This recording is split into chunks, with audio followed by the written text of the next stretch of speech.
Presidente Rodrigo Pacheco, quero primeiro agradecer ao Colégio de Líderes, que mais uma vez atende ao pedido de socorro do Rio Grande do Sul. Falo isso em nome dos três senadores, senador Mourão, Luiz Carlos Reis e este senador.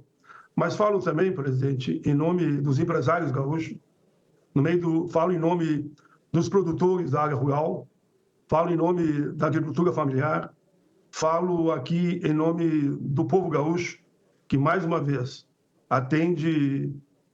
recorre ao Congresso Nacional, que estamos tratando desse projeto, sou presidente de 4 MPs. As 4 MP tiveram que ser fundidas num projeto único para que o Rio Grande do Sul continue nessa linha de reconstrução, nessa caminhada, contando com o apoio dos poderes constituídos, do próprio Congresso Nacional e também do Executivo. Se Vossa Excelência permitir, presidente, eu entraria direto na análise. Presidente Rodrigo Pacheco, se Vossa Excelência permitir, eu vou direto à análise. Perfeitamente, senador Paulo Paim. Vossa Excelência pode ir direto na análise. Exato. Obrigado, presidente. Presidente Rodrigo Pacheco, senadores e senadoras. Análise. O PL em questão faz parte de uma série de medidas legislativas para apoiar a reconstrução de entes federativos vítimas de desastres naturais. A proposição não apresenta qualquer óbice de regimentalidade, constitucionalidade, juridicidade ou técnica legislativa.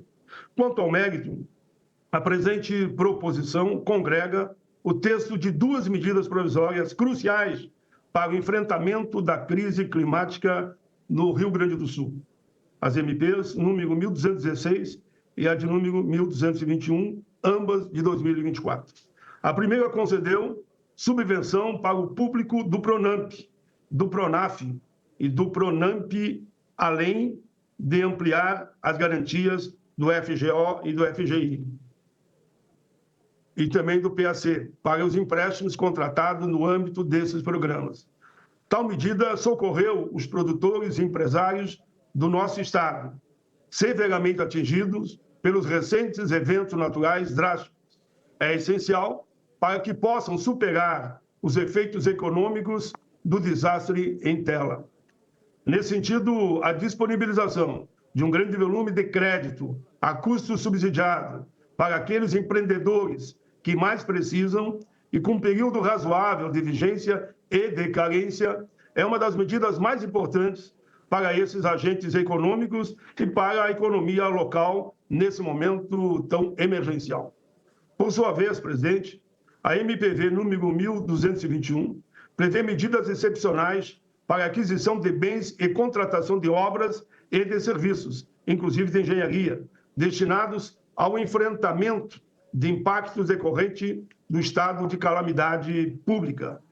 A nosso ver, as condições excepcionais de contratação prevista no PL, que abrangem a dispensa de licitação, a redução dos prazos para apresentação de propostas e de lances e a ampliação do valor máximo para a celebração de contratos verbais, de 10 mil, na Lei de Licitação e Contratos, para 100 mil. São plenamente justificáveis pela excepcionalidade do contexto em que são autorizadas. De fato, a satisfação do interesse público em situações calamitosas exige pronta resposta do poder público, o que pressupõe, naturalmente, um afrouxamento do rigor burocrático, sem prejuízo, é claro, da posterior indispensável fiscalização dos gestores públicos, que é assegurada na proposição. Especificamente, no caso do Rio Grande do Sul, a escassez de fornecedores e a dificuldade na obtenção de insumos básicos para a reconstrução do Estado ainda é algo que nos assola. E, infelizmente, nesse momento, precisamos buscar uma alternativa de exceção para desburocratizar os procedimentos licitatórios, fazer chegar os insumos aos locais de reconstrução e recompor as estruturas produtivas gaúchas, evitando ao máximo a paralisação das obras. Quanto à estimativa de impactos orçamentários, a exposição de motivos MI, número 48-2024, MF, MEDIC, MDA, MAPA, MEMP, de 9 de maio de 2024, que acompanhou a MPV 1216 de 2024, estimou para o ano de 2024 um aporte adicional de até 4 bilhões e 500 milhões de reais no Fundo Garantidor de Operação, FGO, e de 450 milhões de reais no FGI-PAC. Além disso, também está previsto o reembolso de subvenção no valor máximo de 2 bilhões e 200 milhões de reais. Ainda nesse ano, como o texto do referido PL não alterou nenhum parâmetro supracitado, as estimativas de impacto seguem as mesmas. Adiciono emenda sugerida pelo Poder Executivo, que incorporaram nesse PL também os artigos 2 e 3 da MPV 1226, e de 29 de maio de 24, que também faz parte do pacote de medidas legislativas em auxílio ao Rio Grande do Sul.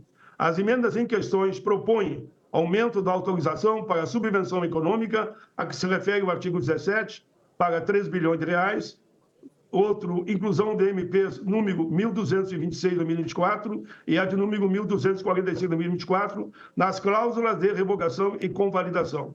Autorização do uso do superávit financeiro do Fundo Social, do FCC, limitando a 20 bilhões de reais como fonte de recurso para a disponibilização de linhas de financiamento com a finalidade de apoiar ações de mitigação e adaptação às mudanças climáticas e de enfrentamento às calamidades públicas.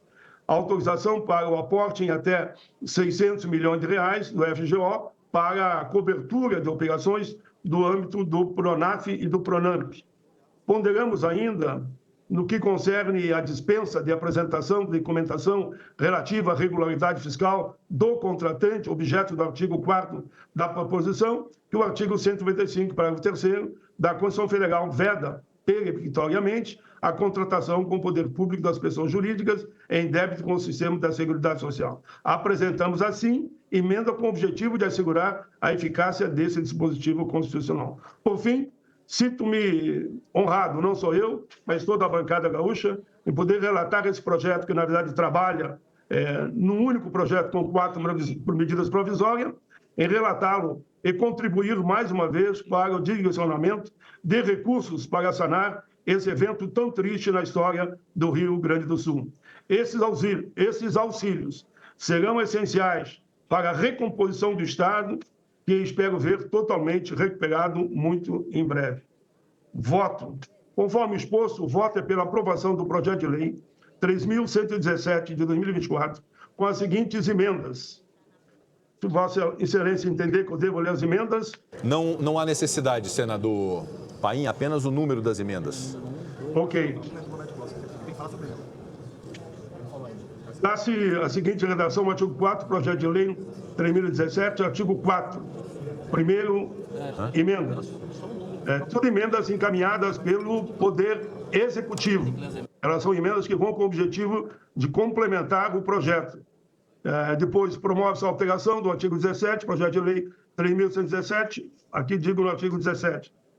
Essas são as emendas que vieram do Poder Executivo e ainda uma outra do artigo 27, também do Poder Executivo, e uma do artigo 28 e outra do artigo 29, e ainda 47A, tudo na linha de adaptação, complementação, para que não tenha nenhuma dúvida do objetivo do projeto, no sentido de atender o propósito original das emendas.